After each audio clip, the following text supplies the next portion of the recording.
میرے پیارے بھائیوں، مجلس جو ہے اس کو مٹانے کی کوشش جس دن مجلس بنی اس دن سے کوشش چل رہی ہے۔ اس کو مٹانے کے لیے افسوس کی بات ہے صرف غیروں نے کوشش نہیں کی، اپنوں نے بھی کوشش کی ہے۔ کیا کیا ستم مجلس پہ نہیں کیا گیا، ارے گولیاں چلائی گئی، مگر دیکھ لو مجلس ختم نہیں ہو رہی ہے۔ اخباروں کے اخبار بھر دیے گئے، مجلس ختم نہیں ہو رہی ہے۔ ارے ذرا غور کر کے دیکھو، جیلوں میں ڈالا گیا، مجلس ختم نہیں ہو رہی ہے۔ لیڈروں کو خریدا گیا، مجلس ختم نہیں ہو رہی ہے۔ کیوں ختم نہیں ہو رہی ہے؟ کان کھول کے سن لو مسلمانوں، ختم وہ ہوتا ہے جو اپنی مرضی سے کھڑا ہوتا ہے۔ وہ کیسے ختم ہو جسے اللہ کے فضل نے کھڑا کر دیا کہ آج پہلی مرتبہ سیاسی جلسے سے خطاب کرنے کی سعادت نصیب ہو رہی ہے۔ حضرت محترم بیرسٹر اسد الدین اویسی صاحب، جو نہ صرف حیدرآباد بلکہ پورے ہندوستان کے مسلمانوں کی ترجمانی، مسلمانوں کے مسائل کی ترجمانی اور مسلمانوں کی آواز بنے ہوئے ہیں، اللہ رب العزت نے آپ کو بہت بڑی ذمہ داری اس امت مسلمہ کی آپ کے کندھوں پر رکھی ہے، اور آپ کو اللہ نے جتنے بڑے مرتبے اور عزت سے نوازا ہے، آپ کے اخلاق بھی اتنے ہی اعلیٰ اور اتنے ہی باکمال ہیں۔ میں صرف ایک بات عرض کر کے بات ختم کرتا ہوں، کیونکہ وہ خطاب آپ اور ہم سن رہے تھے جو خطاب کو سننے کے لیے پارلیمنٹ میں لوگ جو ہے آرزو رکھتے ہیں، جن کی آواز کو سننے کے لیے دنیا کے گوشے گوشے میں لاکھوں لوگ جمع ہوتے ہیں، اور ہماری خوش نصیبی ہے کہ ویسی شخصیت ہمارے علاقے میں تشریف لا کر اپنے نوجوان ساتھی کو یہاں کا کینڈیڈیٹ بنا کر ہمارے درمیان میں وہ جو ہے بحیثیت سیاسی قائد تشریف لا رہے ہیں۔ یہ ہمیں ان کی قدر کرنی چاہیے، بلکہ قدر کرنے کے بجائے ہمارے ہی مسلمانوں میں یہ ہے کہ ہم جو ہے مسلمان صرف آج میں آپ سے ایک بات عرض کر رہا ہوں، ہم کسی کے بھی بہکاووں میں بہت جلدی سے آ جاتے ہیں۔ یہ ہماری سب سے بڑی کمزوری ہے۔ کوئی بھی آتا ہمارا کو کچھ بھی ذہن دے دیتا، کچھ بھی سمجھا دیتا، کچھ بھی بول دیتا، ہم اس کو ایکسیپٹ کر لیتے، کیونکہ میں بھی ان مراحل سے شب و روز گزرتا رہتا ہوں، تو مجھے بھی یہ ساری چیزوں کا بہت زیادہ اندازہ ہے۔ مجلس کے تعلق سے، ہم مسلمانوں کی اس جماعت کے تعلق سے کہا جاتا ہے کہ یہ بی ٹیم ہے۔ آپ ذرا غور کیجئے گا، ہم کو کہا جا رہا ہے کہ مسلمانوں کی یہ جماعت بی ٹیم ہے، بی ٹیم ہے۔ راہل گاندھی صاحب کہتے ہیں کہ یہ بی ٹیم ہے، امیت شاہ صاحب آتے ہیں وہ کہتے ہیں کہ یہ بی ٹیم ہے، فلاں جماعت والے کہتے ہیں یہ بی ٹیم ہے۔ میں آپ کو کہہ رہا ہوں اللہ کی قسم یہ بی ٹیم نہیں ہے، یہ اے ٹیم ہے، اے ٹیم۔ اور دیکھیے، اگر کوئی غیر ہم کو اگر بی ٹیم کہہ رہا ہے تو کہنے دیجئے، مگر کم سے کم آپ مت بولیے یہ بی ٹیم نہیں ہے، یہ اے ٹیم ہے، کیونکہ اللہ نے مجلس کو وہ موقف عطا کر دیا ہے۔ آج مجلس جو ہے 9 حلقوں کے علاوہ ٹی آر ایس کی تائید کر رہی ہے، تو میں آج کہہ رہا ہوں 3 تاریخ کو آپ دیکھ لیں گے، مجلس جس کی تائید کر رہی ہے وہی جماعت کا قائد، وہی جماعت کا آدمی یہاں چیف منسٹر بنے گا۔ اگر مجلس نے آج اس جلسے میں اعلان کر دیا کہ ہم ان کی تائید نہیں، ہم ان کی تائید کر رہے ہیں، اللہ نے اپنے فضل سے اپنے حبیب کے صدقے میں مجلس کو وہ مقام عطا فرمایا ہے۔ مجلس ابھی 10 دن باقی ہے کیمپین کے لیے، اگر ان 10 دن میں جس کی تائید کر دے گی، اللہ کی قسم 3 تاریخ کو وہی چیف منسٹر بن جائے گا۔ اللہ نے مجلس کو جو ہے بی ٹیم نہیں بنایا، اللہ نے مجلس کو اے ٹیم بنایا ہے۔ مجلس کو کسی کی ضرورت نہیں ہے، مجلس کی ضرورت سب کو ہے، چاہے وہ ریاست میں رہنے والے ہو، چاہے وہ مرکز میں رہنے والے ہوں۔ میں آپ سے ایک سوال کر رہا ہوں، ٹھہرو بھائی، ایک سوال میں آپ سے کر رہا ہوں، صاحب ہماری مجلس کے کتنے ایم پی ہیں؟ 2 ایم پی ہیں۔ آپ کے پاس کتنے ایم پی ہیں؟ 100 ایم پی ہے، 150 ایم پی ہے، 70 ایم پی ہے، 25 ایم پی ہے۔ تو پھر آپ اتنے ایم پی رکھنے کے بعد ایک جماعت سے آپ اتنے کیوں خائف ہیں؟ ایک جماعت سے آپ اتنے کیوں خوف زدہ ہیں؟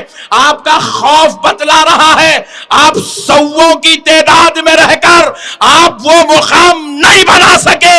اللہ نے ہمارے قائد کو ہندوستان میں جو مقام عطا فرمایا ہے۔ میرے پیارے بھائیوں، مجلس جو ہے اس کو مٹانے کی کوشش جس دن مجلس بنی اس دن سے کوشش چل رہی ہے۔ اس کو مٹانے کے لیے افسوس کی بات ہے صرف غیروں نے کوشش نہیں کی، اپنوں نے بھی کوشش کی ہے۔ کیا کیا ستم مجلس پہ نہیں کیا گیا؟ ارے گولیاں چلائی گئی مگر دیکھ لو مجلس ختم نہیں ہو رہی ہے۔ اخباروں کے اخبار بھر دیے گئے، مجلس ختم نہیں ہو رہی ہے۔ ارے ذرا غور کر کے دیکھو، جیلوں میں ڈالا گیا، مجلس ختم نہیں ہو رہی ہے۔ لیڈروں کو خریدا گیا، مجلس ختم نہیں ہو رہی ہے۔ کیوں ختم نہیں ہو رہی ہے؟ کان کھول کے سن لو مسلمانوں، ختم وہ ہوتا ہے جو اپنی مرضی سے کھڑا ہوتا ہے۔ وہ کیسے ختم ہو؟ جسے اللہ کے فضل نے کھڑا کر دیا ہے۔ مجھے اکبر الدین اویسی صاحب کا وہ جملہ اچھا یاد ہے، میں بڑا تعجب میں پڑ گیا تھا جب اکبر الدین اویسی صاحب نے یہ کہا تھا۔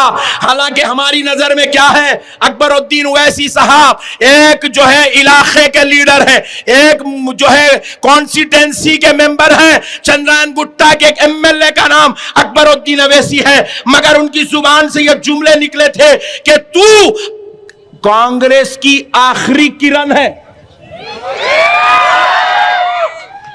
اور میں دیکھنا چاہتا تھا کہ ان کے جملے میں کتنا دم ہے، اور اللہ کی قسم اللہ نے ہمارے اکبر اویسی صاحب کے لفظوں کی لاج ایسی رکھی۔ آج آئے ہیں، کوئی کچھ بن گئے، کوئی کچھ بن گئے، مگر سوال یہ ہے جواب دو، کرن کمار ریڈی کہاں ہے؟ کرن کمار کہاں ہے؟ ارے تم نے ہم پر اذیت کے پہاڑ توڑے، تم فنا ہو گئے۔ دیکھ لو آج بھی اللہ کا فضل، مسلمانوں کا قائد مسلمانوں کے بیچ میں بیٹھا ہوا ہے، اور ایسا ویسا نہیں، بڑی شان سے بیٹھا ہے۔ اس وقت ہمارا سینہ فخر سے پھول جاتا ہے جب اسد الدین اویسی کے خلاف نریندر مودی زبان چلاتے ہیں، ہمارا سینہ پھول جاتا ہے جب امت شاہ اسد الدین اویسی صاحب کے خلاف بولتے ہیں۔ پارلیمنٹ ہے، کروڑوں روپیہ خرچہ ہو رہا، مگر چرچا ہمارے قائد کا ہو رہا ہے۔ سینہ پھول جاتا ہے جب راہل گاندھی صاحب ہماری مجلس کے خلاف بولتے ہیں، سینہ پھول جاتا ہے جب ریونت ریڈی صاحب ہمارے مجلس کے خلاف بولتے ہیں، ہمیں فخر ہوتا ہے۔ اے اللہ، تو نے کیسا بنایا؟ لاکھوں ظلم کر رہے ہیں مگر پھر بھی سالار کے بچوں کا سر نہیں جھک رہا ہے، ہر دن بلند ہوتا جا رہا ہے۔ آج میں سیاسی جلسے میں اس لیے آیا کیونکہ مجھے صدر محترم سے محبت ہے، مجھے مسلمانوں کی یہ جماعت سے محبت ہے، مجھے مجلس سے محبت ہے۔ میرے والد محترم نے ہم کو مجلس سے محبت دی۔